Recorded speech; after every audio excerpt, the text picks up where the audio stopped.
Okay, so when we're looking at point cloud data, we can't work directly within the assembly, so we need to translate back into parts. So what I'm going to do is choose create part and place, choose the appropriate template item, choose any material, etc. that we may want on here, and then go and create the appropriate file. What I'm going to do is then go back and close and return. Obviously we can do that during the create part and place, and make sure that we don't do that. So if we look at the point cloud, we can look at the points and we can go and create like webs and go and create those. But I've been practicing trying that, and it doesn't seem to work quite as well as another method. So by collecting those points, we end up creating some surfaces, but you end up with so many little issues. So what I'm going to do instead, I'm going to create some sketches. I'm going to go and push those into the parts, and then use a couple of surfacing commands to go and create the appropriate item. It shouldn't take too long. I'm just going to look at creating the top two surfaces and the front little return that we've got coming down on there. The rest, it looks like we've got a 70mm and a 50-60mm return on there. The rest of that we can go and create with the appropriate contour flange commands later on. Cutouts, we can go and match those up as well. So if I do the sketch command, I'm going to just expand my reference planes, because I want to do these just on the standard reference planes. I'm going to choose this first one, it's going to go on the top plane, and that's going to zoom in a little bit. So I'm going to go and I'm just going to draw over this, so we can't actually go and connect to any of this. So what I'm going to do, I'm just going to draw over here, and I'm just going to kind of roughly kind of match these up. As you zoom in and out, notice it will go a little bit kind of strange on there, so that we want to go down to there. We're going to zoom in, we're going to come down to this corner.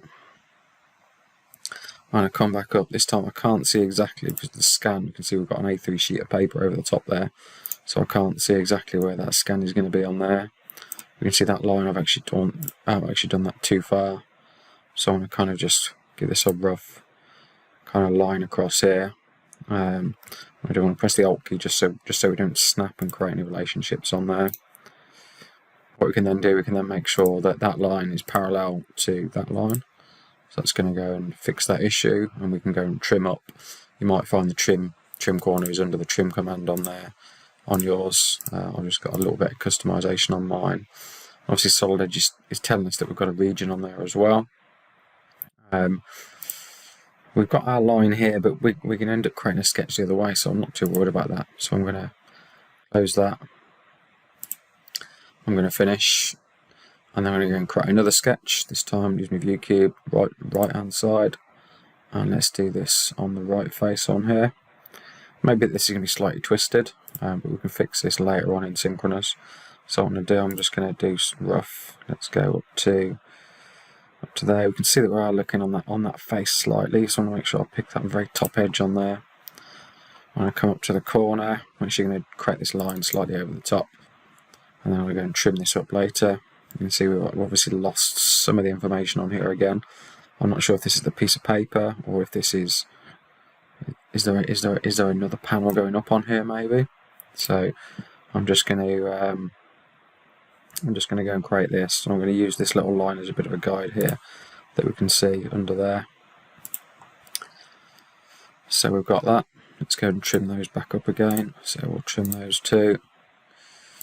I'm thinking this is actually a vertical on here, so I'm just going to create a vertical line on here as well. I'm going to press the Alt key again to make sure that I'm not snapping to anything, and go and trim that corner up again.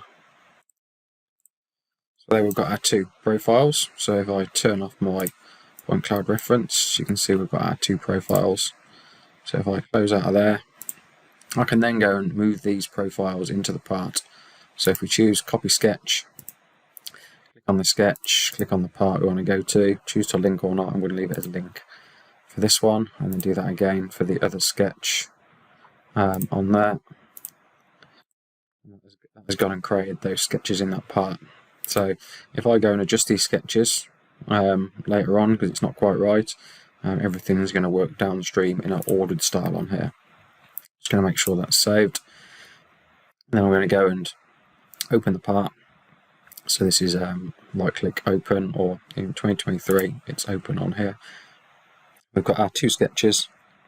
So from this we're going to create the files that we want. So if we go to surfacing and we go to our cross curve, and choose the one sketch, right click or green tick to accept, click on that sketch, right click or green tick to accept. So you can see we've got a slight little error where we've got that on there, but that's not the end of the world. So I'm actually going to try and fix that. So because we've got that associative link, I'm just going to go and check this sketch. So I'm going to go into my edit profile on that sketch, turn my point cloud back on. And that line looks like it's probably a little bit too far back. So I'm just going to go and drag that line back a little bit. Close that sketch, save on there, go back to the part, automatically updated. So we're looking pretty good on there. So we've got our profile that we can now go and work with. So we've got all sorts of different ways we can work with this. So I want to keep this simple. You need to keep this as simple as possible. So I'm going to choose a bounded surface, and I'm going to select all the outside edges. I'm going to make sure the closed boundary is turned off. So we're picking up the actual boundary edges on here.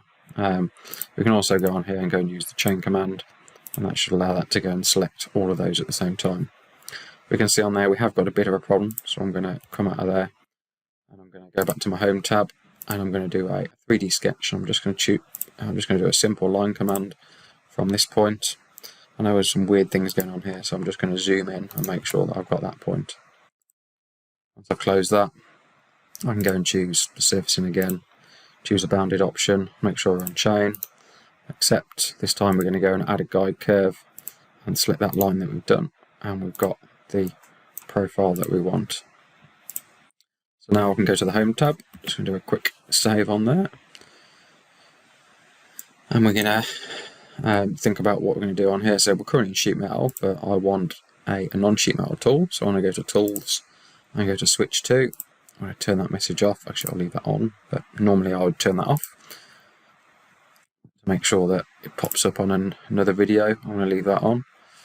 So I'm going to go to home, and I'm going to go to my add options on here, and I go to thicker, and I can also use a search in the corner to go and find these commands. If we're not sure where they are, select that. Let's go 2.5mm thick. We've got our plate on there, so that's good. I'm just going to go and hide these other items. So we've now got that on there. So now I'm going to do a save. And what I'm probably going to do on here now is I've got this is my base one. I don't really want to kind of lose this. So I'm going to go to my revisions, and I'm going to go and revise this up. And this is going to create another version of this file. So I'm now on provisional 2 for this file. Still got the original link. So if we go back links, we can still see it's linked back to P1, and P1 is linked back to there. Remember, we can see that in tools and in Part Manager, and it will show that link to 87 assembly. You can see we've got all those links.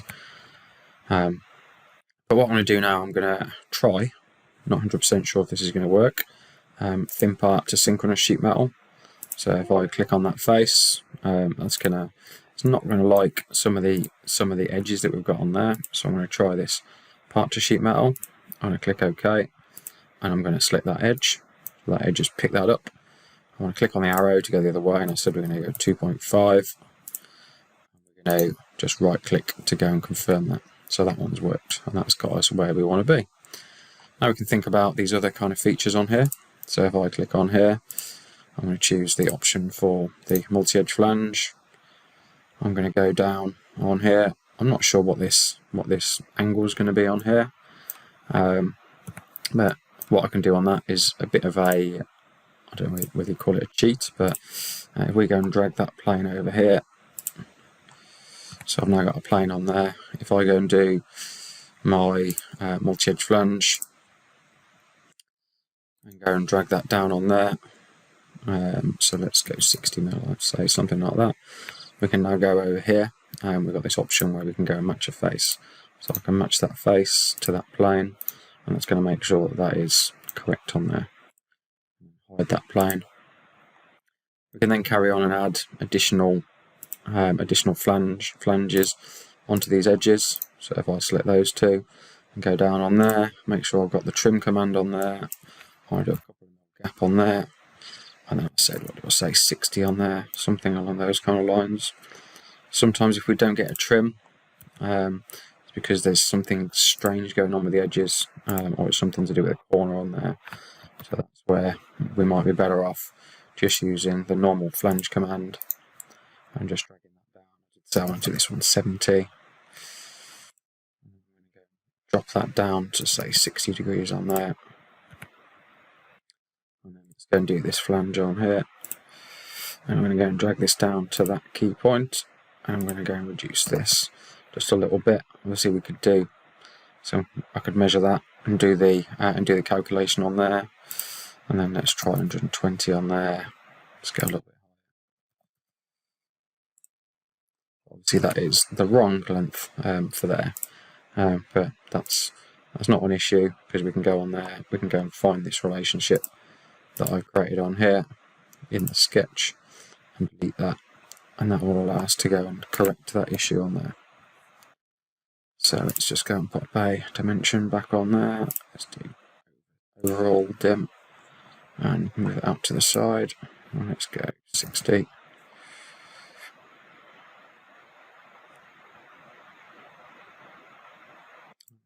Close that sketch. So I'm kind of assuming that something like this has been done instead. So it's easy for me to go in there and actually let's just go and customize that to get the kind of shape that we think we've got. It's just a matter of doing our normal options. So let's go and see what that looks like now. Again, I would probably keep this as it is and do a revision. We always need to be able to think about the way that we're doing it and go back, etc. So I'm going to go and do another revise on there. Great that we've got in Team Center, similar kind of option. But I'm just going to keep it every kind of few steps on there. So P3, let's save, leave that open.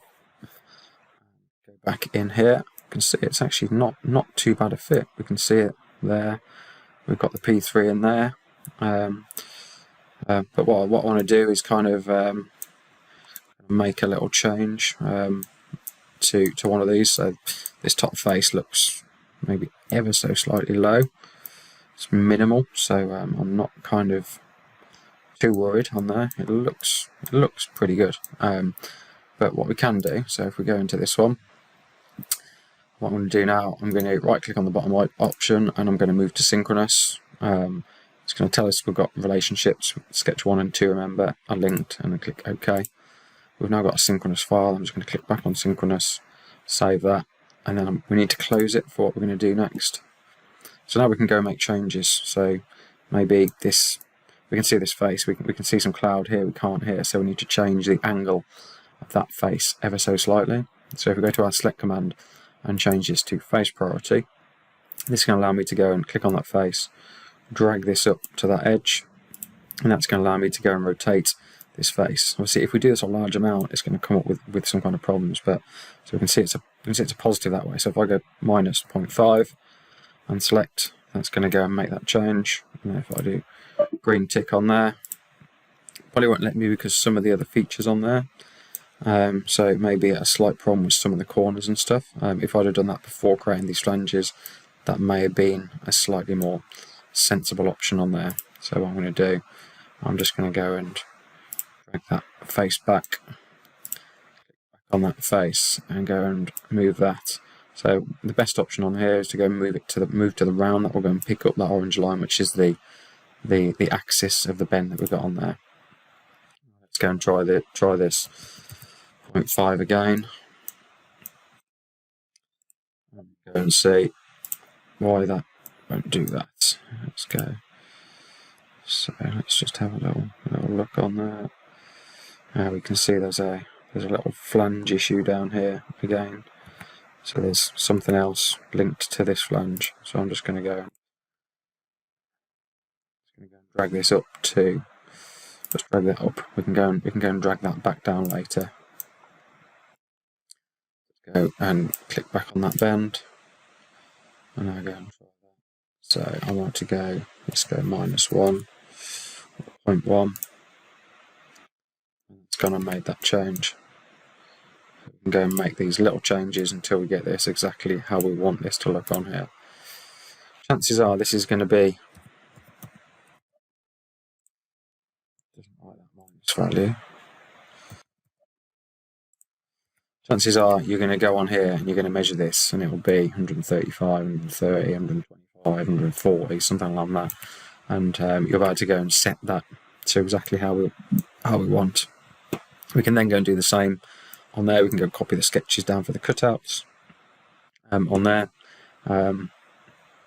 When we are sketching as well, we can also go. So if I go to sketch, we can either press Shift or Alt or whatever. It will tell us on there. We can go and select the appropriate planes depending on what our selection is. So if I take that back to part priority and I click sketch on there, it's still going to go and pick that face.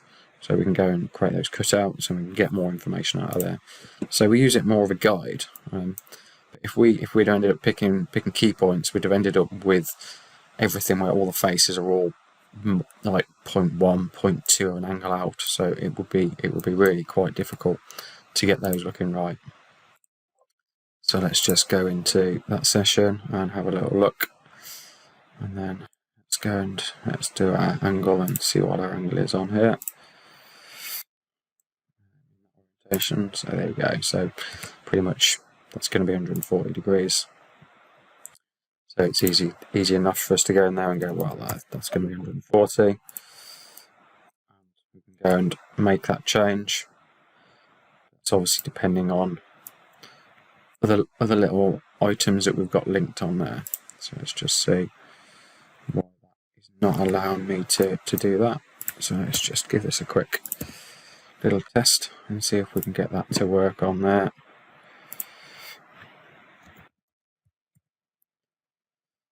Okay, so that's done that, and then we can go back to ordered modeling and do the same as what we did before. Turn the reference planes on, create those flanges. Hope that's useful. It's kind of thing first time, a little bit slower.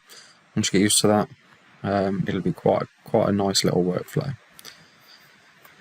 Any comments? Hopefully there'll be options where we can use a point cloud better in the future. But imagine if you were trying to select a key point on a point cloud, every time you move, it's going to pick up another key point. So I'm hoping there'll be an option where we can click a key point, click assign to this point, rather than hovering over, and it would really slow the software down as you're hovering over. Like the example on there is about 2 million points, so not great on there. Let's go back to the assembly and see what that looks like. You can see it's looking pretty good on there. Quite a nice little fit. Finish off the rest of those flanges, etc. Hopefully there's some pictures as well of this, so it'll give us an idea of, to make sure everything is correct to size on there. Thank you very much.